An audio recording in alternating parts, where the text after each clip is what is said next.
Hi, it's Bob Wells here, and welcome to another edition of Undercurrent Stories. Thinking back to when you were a child, did you ever have a particular passion or interest? Did it fade away as life took over, making a living, etc.? And is it something that you've been meaning to get back to? Well, if that's the case, and you'd like some inspiration, I think you'll really enjoy this episode. It features award-winning British watercolour artist David Poxon. You'll hear advice on how to get started, how artistic communities offer support, inspiration, and the opportunities for artists to connect. You'll hear how art can provide emotional and therapeutic benefits, particularly during tough times. And you'll also hear about the sheer joy of creating something. These principles that David talks about are really useful. You can apply them to any creative pursuit, whether that be art, writing, music, anything. So I really hope that you enjoy this episode and get something out of it. Hello and welcome to Undercurrent Stories. In today's show, I'm joined by David Poxon. David is a highly sought-after international watercolour artist. He is an elected member of the Royal Institute of Painters in Watercolours and a signature member of the National Watercolour Society of America. In addition to this, David is the organiser of the 2024 International Watercolour Masters Show, which is taking place in Shropshire, England in May. To give you an idea of what David's art looks like, which I really love, here's a quote that David put out a few weeks ago, which I think sums it all up. Remnants of the historic past, discarded workplaces, a rich socio-rural industrial mix where nature is busy reclaiming that which man has abandoned or cast aside existence. These are the subjects that give me the greatest joy, and replicating them in pure watercolour gives me all the painterly challenges I require. Watercolour is the easiest medium to start with, but the hardest one to master. Hello and welcome to the show, David. Hello, Bob, and thank you very much for inviting me to your podcast. Very nice to be here, and hello to all your listeners from all over the world. That's fantastic. Great to have you on. Before we talk about your art, and in particular the show that's coming up, David, could you just tell us a little bit about yourself, how you sort of got into art and your life's journey? And I think that would be a good opportunity for listeners to hear how you got into it. Okay, with pleasure. So my particular art journey started when I was about 4 years old. I was raised in a very industrial part of Wolverhampton, surrounded by steel factories, coal mines, and lots of industry, lots of smoke, fog, smog, and areas of great deprivation, actually. Having said that, I had a very happy childhood. There wasn't any issues with that. I don't think I saw a tree till I was 10. So my world was very grey. Everything around me was covered in dust, basically. Now, when I was 4, my grandmother, who lived next door, bought me a tin of Dale Arowney watercolours. A small tin of watercolours. A tin I've still got somewhere. And this... nobody in my family was an artist. Nobody knew anything about art. Nobody knew what to do with watercolours. But I had this tin, opened it up, and it was like a jewel case. There were these amazing colours in there.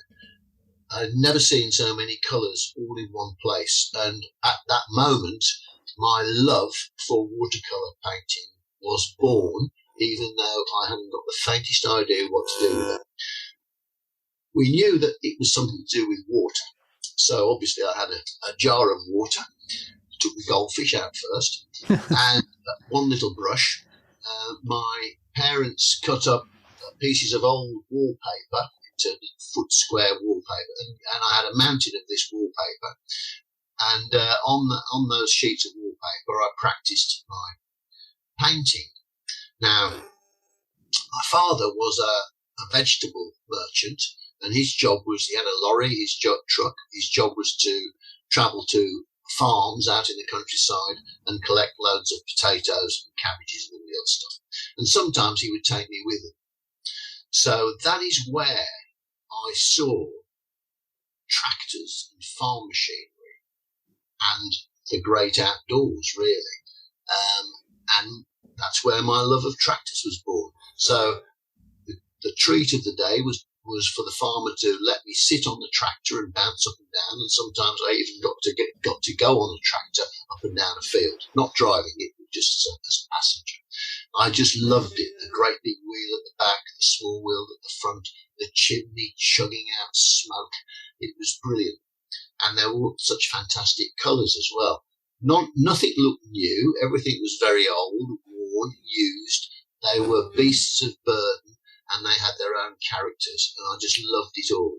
So I had a twin love, watercolour painting, which I was trying to learn how to do, and tractors and farm machinery. So when I'd get home, of course, I was trying to draw and paint tractors. Now, it's true, isn't it, that most children, when they're little, before they can even write, they will try to replicate the world around them with a pencil or a bit of chalk or charcoal and make marks. And they don't need much encouragement to keep going, you know. They're trying to draw their mum or their dad or their cat. And somewhere along life's journey, most of them lose that enthusiasm for drawing and painting. A few of us keep it and keep it up. Of course, along the way, we have to earn a living and make our way and everything else, and life's journey quite often gets in the way of the things that we love to do.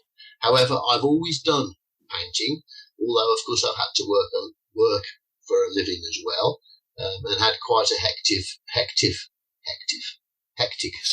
life along the way. So that's where it started for me. I kept it going all through my life so far, and even now, after all these years, when I am faced with a new piece of paper stretched onto a board, I get the feeling, the same excitement that I did when I was 4 years old. It's just stayed with me. Now, someone told me a long time ago that if you love what you do, whatever that is in life, whether it's painting, making music, dancing, writing, anything creative, if you love what you do and you do it for long enough, you might get quite good at it. Somewhere along the way, somebody might pay you to do it, which is fantastic. But the main thing is, never lose the love that you first felt for that pursuit. If you lose that, you may as well go and do something else. So, and I love watercolour painting. Even now, after all these years, I just love it. Can't wait to get into my studio. I'm happiest there, going off into an artistic zone, which anybody that paints or draws or plays music will know. Time stands still when you're in that rehearsal room or in that studio, wherever you are. Time stands still when you're doing something you love. Well, that's a great introduction there, and I can empathise completely with that. I mean, my grandchildren, as soon as you give them a bit of paper and a pencil or a felt tip pen or whatever, they're straight on there. And I remember drawing as a kid, you know, and you're quite right. At some point, it goes away. I don't know whether it's down to sort of doing officially art classes at school, but something stops you doing it, doesn't it? It's quite interesting, that.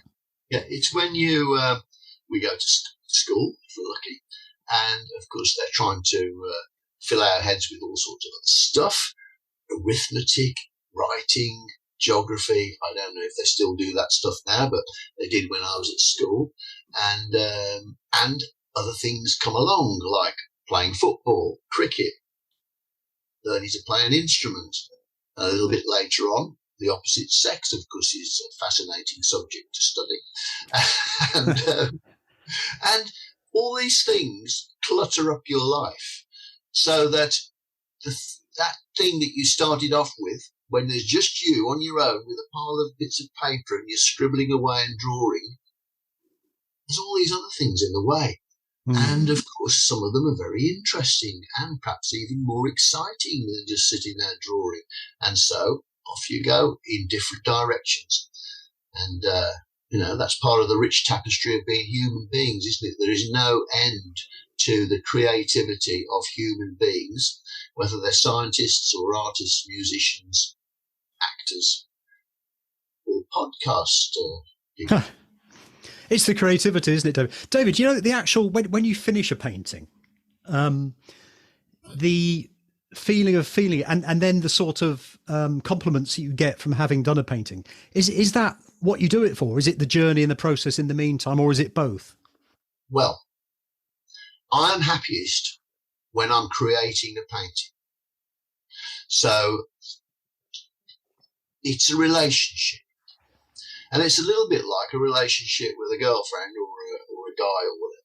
So you meet a new person, you have an attraction, you maybe fall in love, you go on a little relationship journey, and then one day maybe it's over. You get dumped or whatever happens to you. Some, not always, because some last forever. However, making paintings, I feel, is the same thing. Because you start off, you love that subject. You want to get into the fabric of the materials that have made that piece of metal. Really get into the DNA of it and try to challenge yourself to recreate that texture onto a piece of paper. Now, my paintings, they can take weeks to make because I'm not in a rush. Speed in painting to me is ridiculous because it's like having a really nice dinner. Why would you want to rush it? You just take your time and enjoy it and the people you're with. And it's the same with me with painting. So once you get into that zone, you're lost in that space, and it's a beautiful place to be. Whatever problems you've got happening in the outside world, they're irrelevant while you are painting. In that way, it's very therapeutic, which is why a lot of people who've been ill or in hospital or having issues in their life, they turn to art and painting because it's something they can do on their own. They don't need anybody else around them. They're not relying on anybody else. They can just sit there or stand and just get lost in that creative process. A little bit like getting a guitar and playing away. So that's the thing is that you're painting away, and then suddenly the painting tells you it's finished, it's over, leave me alone, go away. And every painting has that moment, and you don't know when it's going to come. It's very odd, and that's why, to me, it's like a relationship with another human. You know, they don't want to speak to you anymore, or something, or they're fed up with listening to you. And it's over. Now, sometimes you can try and force yourself to carry on. It's fatal, because then you overwork it. You get into an argument with the painting, and that's no good. You want to maintain that beautiful feeling that you had when you are creating it. I feel when I'm painting that I'm actually rebuilding the subjects on the paper. To me, they are not just a surface impression.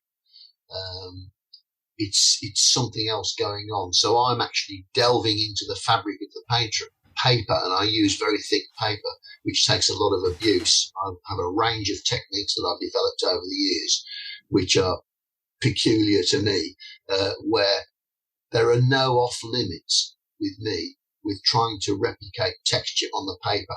Having said that, I don't use collage or any other kind of paints apart from pure watercolour paints. I don't use any white paint, and I don't use any black paint. Any whites that you see in my work is actually the white of the paper. So when I'm faced with a new subject in a piece of paper, my first task is to decide what parts of that piece of white paper I'm going to preserve as white paper. So, and I have a range of things I do. I might put some bits of paper over it to protect it, or a thing that we use in painting is called masking fluid, which is a kind of rubbery, horrible stuff that you can put that on, wait for it to dry, then you can rub it off and the white paper comes back. So I do that. So I'm a pure watercolour painter. Obviously I use brushes, but I also use my hands a lot, my fingers, screwdriver, anything that comes to hand that I feel I can make an impression with that paint and that paper. It's almost like it's a sport to me. It's a physical and mental and emotional journey, each painting. Now, you never know when you start. You might love the subject and you might try to paint it. You never know if it's going to be a successful painting. What is a successful painting? Well, if you end up at the end of it and you still love the subject when you, as you did when you started it, eventually it might make its way, get its clothes on, which is its frame and mount and everything, and glass in front of it, and it might make its way into an exhibition. And the payoff is if you're standing there and somebody looks at your painting and they are physically moved, emotionally moved by what they see before them. That is the ultimate payoff. At that moment, you can see, and I've had people burst into tears standing in front of some of my paintings, not because they hate it so much, but because it takes them to somewhere, a moment in their lives that has been particularly meaningful, changed the course of their history, done something to them, and that takes them right back to that emotional, sensitive moment. To touch those nerve ends in the viewer, the painting then transcends a mere visual experience, and it goes into another world where you, the painting, and the viewer, and hopefully maybe they want to buy it as well to live with it forever, you are on in a special place, and somehow you create a special bond with that viewer, which remains forever. So I meet people at shows who maybe bought a painting 30 years ago and still have that painting, and they see me, we have a chat, and we're right back to that moment that they first saw that painting. It's great. You share a special bond. What I really like about your paintings, David, is this, and we were talking before we went on air about ghost signs, old advertising signs where over a period of time the original writing or font or whatever has been discolored by the sun, wind and rain, and just sheer age. And it almost sort of goes back into time as to when it was first done. And I think it's with your paintings, all that stuff that you do to the painting on top of the very strong, canvas itself. You're almost putting that age into the subject, aren't you? Yeah. Things that have worked hard for a living. I mean, I've brought up with a working family with a very strong work ethic, and I've got that work ethic. I love to work, although my work is painting, but I don't feel it's work. It's what I do. And the subjects that I am drawn to, I feel they've worked for a living as well. They've worked. They've got battle scars. They've got the knocks. They've been through a few hedges. All the things that happen to us in our lives, the good days, the bad days, the winter, the summer, and the spring and the autumn, are etched into the fabric of the subjects I paint, just as they are with us as humans. Good days and bad days. One of my favourite kind of subjects to paint are old doors. Now, doors tell a story. They represent the arriving or the leaving in life's journey. That from the privacy of in the house or in the workplace, and you open that door, you step through it into another world, and suddenly you feel different. Quite often people have a different perspective when they're outside their house, a different appearance and character to when they're in their house. And then later they may return to that house. And there are good days and bad days. And all the emotions and the DNA of the people that pass through those portals, I feel, are in the fabric of those doors, especially doors with peeling paint, rusting door furniture, stuff like that. All the people that have touched those handles, they've been in a good mood, a bad mood, whatever mood they've been in, and that's transmitted into those inanimate objects. But to me, they're not inanimate, just like tractors are not inanimate. I mean, some of the greatest painters in the world paint portraits. Some of them are absolutely fantastic, brilliant, Rembrandt, people like that.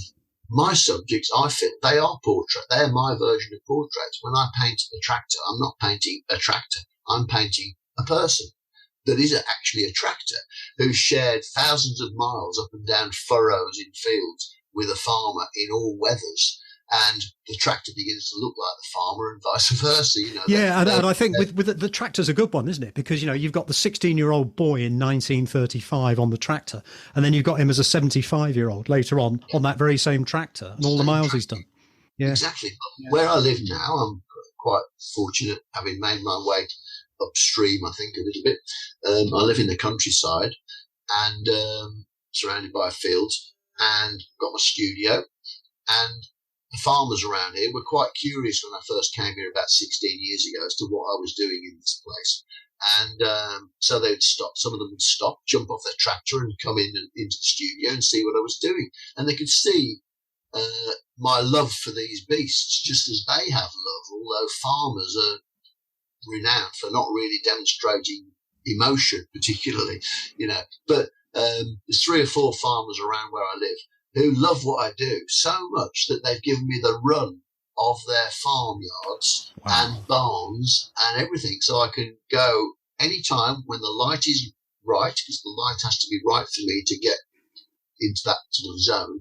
I can go when I'm going on subject hunting trips, and I go and no problem, find subjects there, do a quick drawing, take some photos and everything else.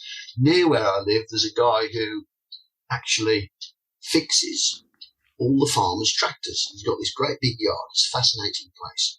And there are tractors in various states of disintegration or rebirth, depending on what the perspective is. And because a lot of these tractors are 60, 70, 80 years old, they don't make the parts anymore. So he has to take parts out of other tractors, adapt them, do things to them to get them going. One of the tractors he showed me had a bit of an old Spitfire engine in it. No. Yeah, to get it going, it was incredible. So there is their resourcefulness to make stuff happen. It has to happen. That crop has to come in when it has to come in, otherwise it's wrecked. Yeah. Everything has to happen. The show must go on, as it must go on in rock and roll. Whatever you have to do to make it happen, you make it happen. There's no negotiation in rock and roll, and there's no negotiation for farmers. And just on the subject of rock and roll, I can see is it a gold disc behind you? Yes. Tell us about that, David. Well, I know we're changing the subject a bit, but I had to say something. Yeah. Well, so part of my having to earn a living so I take you back in time. So when I was a teenager, a young teenager, and discovered music, of course, became obsessed with music, got myself a guitar, became as obsessed with learning to play the guitar as I was trying to learn to paint with watercolour. And, got to a kind of working standard with the guitar, not great, but, I could knock a tune out. And then, within about 6 weeks, was in a band. So I was about 13, 14 years old, had my first band. At the same time as painting and being a musician, I was also an extremely keen footballer. So they were my 3 passions: football, art, being the band. And I pursued each one relentlessly, obsessively. But it's quite difficult trying to keep all 3 up because, if you're supposed to be playing on a Saturday afternoon in a football game, you're also supposed to be in the back of a transit going up to Middlesbrough and trying to paint. Something had to give. So later on, I was a student. I went to live in Brighton.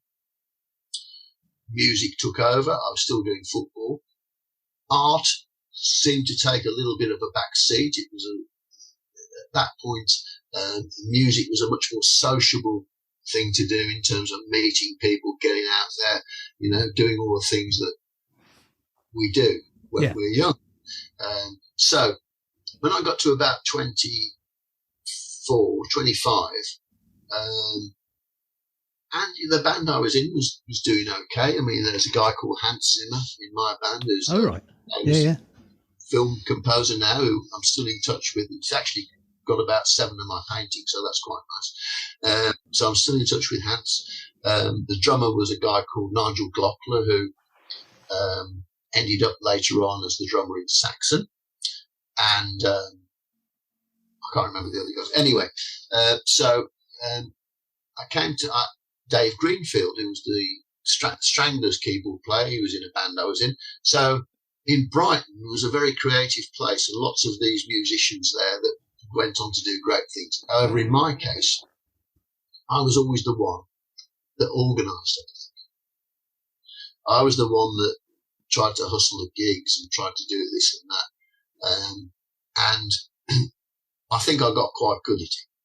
I was better at that than I was at trying to play the bass, which was my instrument, although I could play reasonably.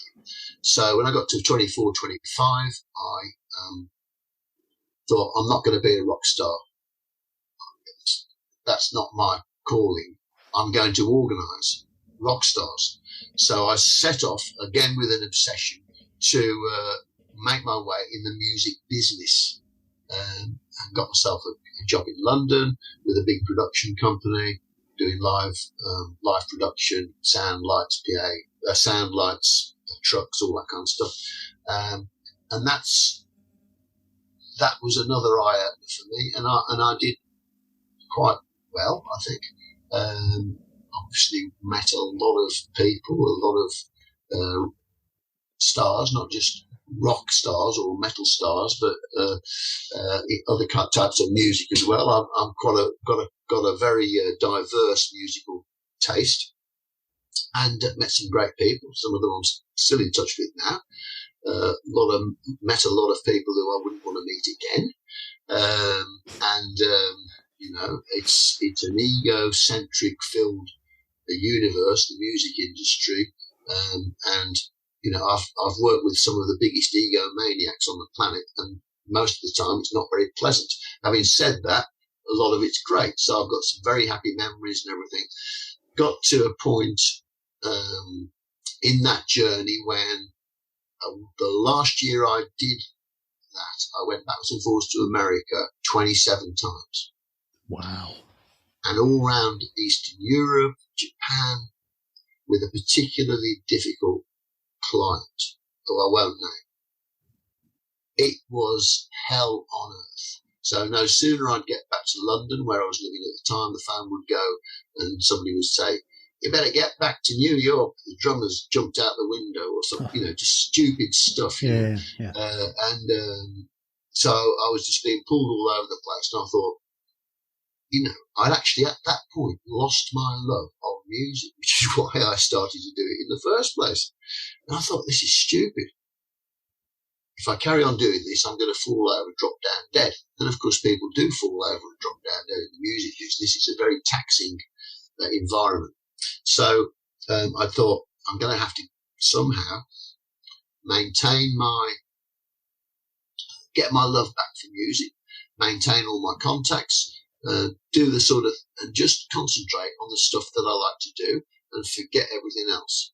So I thought, right, now I'm just going to, I was in a fortunate position to have done quite well with earning some money.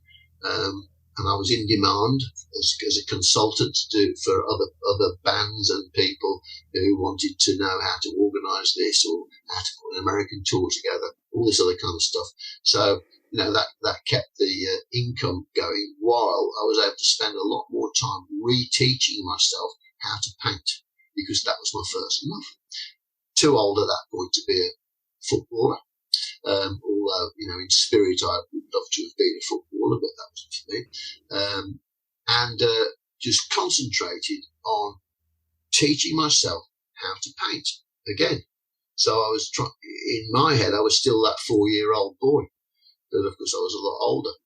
And off I went. And, of course, half my head's creative, but the other half is this sort of organizer type.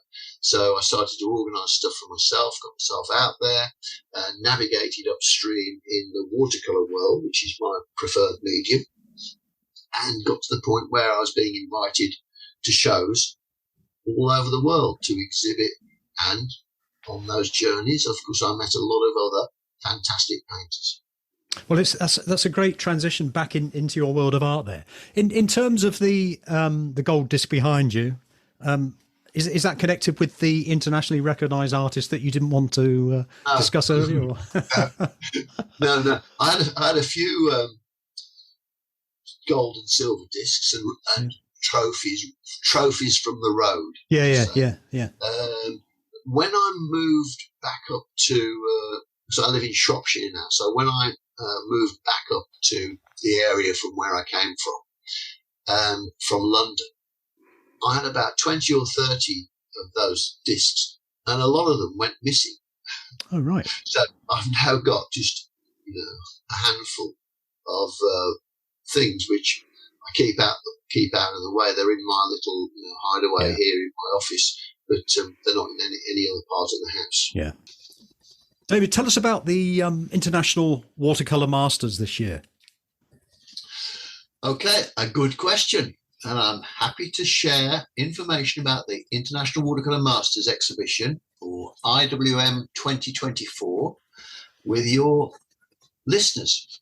Thank you. I hope they're interested, and I hope many of them will travel to the show to see it in person. It will be amazing.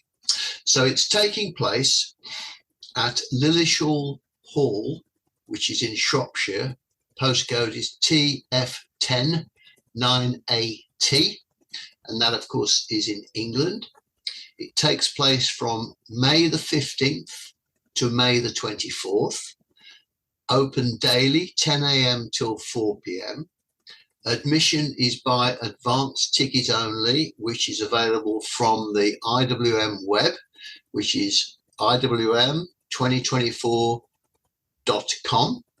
Go there. It will tell listeners all about the show, who's in it, where they're from, a little bit about their paintings. It will have a full schedule of who's on what days in terms of demonstrations, and of course people can buy tickets. That way we can control the numbers coming to the show, because the first two shows were so many people coming that it was a little bit uncomfortable. So this time we've had to charge so we can control the numbers, and also obviously help to pay for the show. It's not a great amount. It's only £10 to get in. It's not a lot. There are also group discounts for groups of 10 or more people, art clubs, art societies, anybody like that wants to come along. Everyone will get a very warm welcome from our very friendly IWM team, and everyone will be looked after. It will be a great day out. The demonstration schedule, there's 2 or 3 live demonstrations every single day throughout the show, the 10-day show run. They are included in with the price of the admission ticket, so there's lots of value for people coming.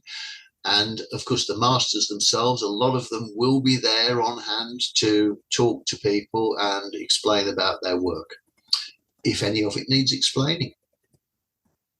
It's additionally, Lillishall Hall is in glorious Shropshire countryside, and there are lots of other things to do. There are woodland walks, nature trails. There's a fantastic Italian garden. There's a cafe, a restaurant, a hotel, all the facilities, and free parking. All the facilities are there for a great day out. And people can come and go into the show as many times as they want during the day, go out, refuel, come back in, see some more, go out, go for a nice walk, have a cream tea on the Lillishall Hall Terrace, which is a lovely historic building, and it will be fantastic. It sounds like a fantastic time. I was curious, we mentioned earlier on about how you started art and everything, and we also mentioned that a lot of people let it go, or perhaps it's something that they fancy doing later in life. So sort of two questions on that. How suitable is the show for somebody sort of thinking they want to be a bit more inspired about learning to paint? And the second part of that is, what would you suggest to somebody who wants to learn to paint? Okay, everyone should want to learn to paint. And I think really the desire to draw, make marks, paint is in all of humanity, because let's face it, when we're little children, we like to pick things up and make marks with them, whether they're pencils, charcoal, or paints. It's just that later on, other life factors interfere and a lot of people lose their enthusiasm for painting. However, if you keep it up or come back to it, it's a very therapeutic thing to do. It's something you can do on your own. You don't have to have a group of people to do it, rely on people turning up. You can just get in a corner of a room, paint or draw yourself, and really get lost in the process and just thoroughly enjoy it. So with the show, the IWM show, it does feature the best exponents of watercolor painting in the world. These artists are true masters of the medium. As such, you won't see any wishy-washy watercolors at IWM. They are all museum quality pieces with fantastic depth, tonal range, and a vast array of subject material. There's something for people to look at, whatever their interests, and people will not fail to be inspired by what they see. Some of them you wouldn't believe they are actually watercolor paintings, but they are all watercolor paintings. And it just shows you where you can get to if you persevere on your art journey. Wherever you are, whether you're just a beginner or you've done a little bit of painting before, or are an expert, it doesn't matter. There's something in this show for you all, and it's just a great way of seeing the best in the world all in one place, and that's very rare. This show is unique to the UK. There's nothing else like it, and it's actually unique in Europe, if not the world. We will have the greatest quantity of masters and paintings in one place, and actually a lot of them, the masters themselves, are traveling to the show to give these demonstrations, lead workshops, and mix with the audience. So it's unique. It's not to be missed. Well, it certainly sounds inspirational, and I guess as you said, for somebody who's sort of thinking about painting and everything, it's all under one roof. Just going on that bit that you were saying about painting on your own, would you, although it's solitary when you're actually doing the art, is there a sort of network or a camaraderie between artists that you find? Well, when you start out, let's address this to people that are thinking of starting art or are just starting their journey. You won't ever feel alone, even though you are alone, when you're actually doing it yourself, because there are millions of people out in the world, all like you, all trying to make their way and enjoy their painting. Every town, village and city has within it its own groups of artists that have formed together to form little societies, little art clubs, groups of people who will get together, share their vision and inspiration and art journey, and also put on little exhibitions in their villages, towns or cities. And if you join one of these little groups, you'll find people just like yourself. Most people are nervous the first time they go. Don't be afraid. You're sure to get a warm welcome. Join in and take it as far as you can go. Get a painting in the local exhibition with your art group, and if you get people liking it, it gives you encouragement to carry on. The same thing, not to be missed really, is to share your work on Facebook, and that's something you can easily do, and it's free, and There's lots of groups on Facebook as well. One of the best groups to join is called Watercolour Alliance. That's a big Facebook group. It's got over 55,000 members from all over the world who've just signed up for Watercolour Alliance. That's also free, and you can put your painting on there and share it with all the other members of Watercolour Alliance. And if you're lucky, a lot of them will like it and say nice things about you, and that will encourage you to do another one.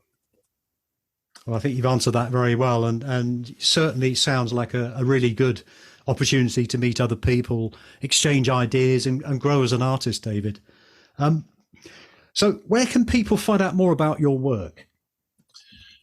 My personal work, they can look at my website. I've got a website. It's davidpoxon.co.uk, and on there you will find out a little bit more about me, my own journey. There'll be a gallery where you can look at my work, and you can also order my book on there, which is called Watercolour, Heart and Soul. If you order on the website, you'll get a signed copy, and we send them all over the world. There's also a section for prints. If you don't want to buy an original painting, you can buy a print. Also, there's a website entirely dedicated to the International Watercolour Masters show, and that is at internationalwatercolormasters.com, or for short, IWM2024.com. Go on there, find out everything about the show, who's in it, where they're from. There's a full schedule of what's happening every day, and you can get tickets for the show there too. So between those two websites, my own personal website and the IWM website, you can find out lots of things about watercolour painting, people's individual journeys, what's so great about it, and hopefully get you inspired to have a go yourself. Excellent. Well, thank you very much. And I know the work that you're putting into getting this Watercolour Masters exhibition sorted out is obviously very extreme at the moment. Have you got any plan? What's your next project after this? A rest. Good question.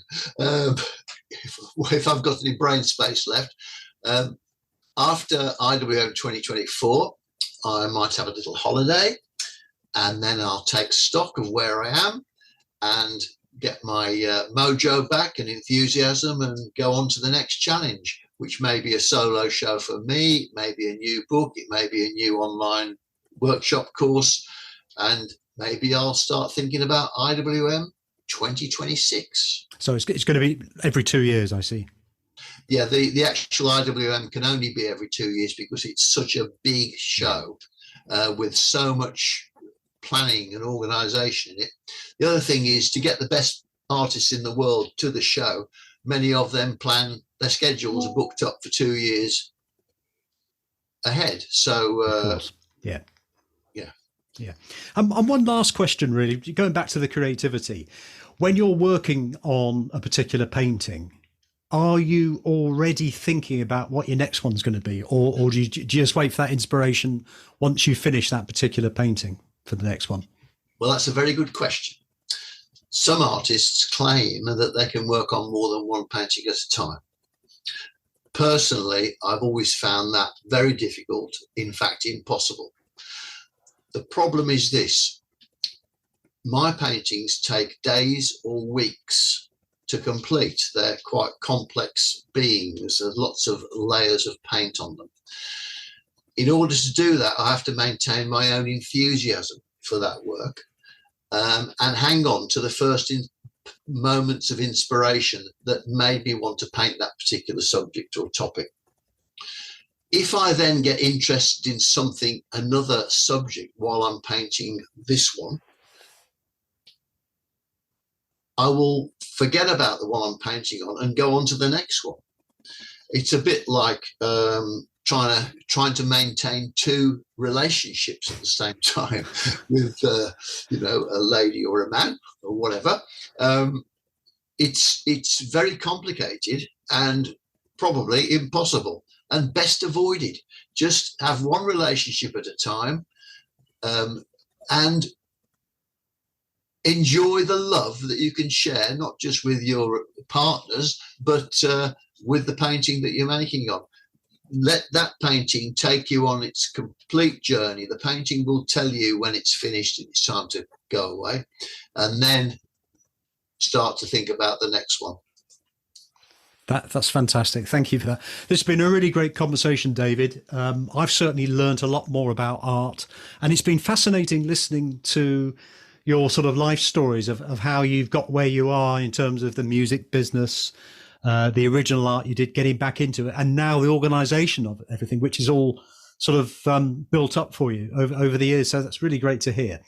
My guest today has been David Poxon. David is an artist, author, course curator, and organiser of the International Watercolour Masters. And you can find a link to David's website and the show on the episode show notes. Thank you for coming on the show, David.